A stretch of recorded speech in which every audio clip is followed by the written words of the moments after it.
ইরানের কিছুই অবশিষ্ট নেই, পুনর্গঠনের সময় লাগবে 15 থেকে 20 বছর। ইরানের সঙ্গে চলমান যুদ্ধ পরিস্থিতির দ্রুত অবসান হতে যাচ্ছে বলে জানিয়েছেন মার্কিন প্রেসিডেন্ট ডোনাল্ড ট্রাম্প।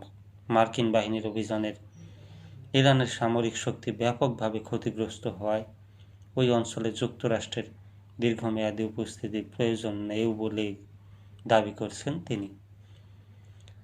ট্রাম্প দাবি করেছেন, যুক্তরাষ্ট্র ও ইসরায়েলের তীব্র হামলায় ইরান এতটাই বিধ্বস্ত যে দেশটি পুনর্গঠনে অন্তত 15 থেকে 20 বছর সময় লাগবে। বুধবার হোয়াইট হাউসের সাংবাদিকদের সঙ্গে আলাপকালে তিনি এসব মন্তব্য করেন।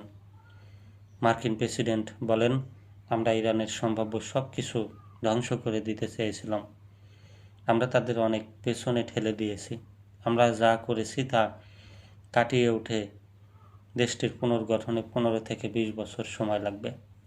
এছাড়া ট্রাম্প দাবি করেছেন যে তাদের এখন কোনো নৌবাহিনী নেই, বিমান বাহিনীও নেই। তাদের কোনো টেলিযোগাযোগ ব্যবস্থা, বিমান বিধ্বংসী ব্যবস্থা বা কোনো নেতা কিছুই অবশিষ্ট নেই।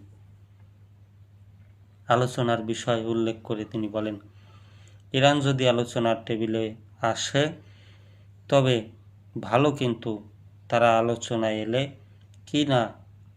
এলো কিনা তাতে এখন আর আমাদের কিছু যায় আসে না।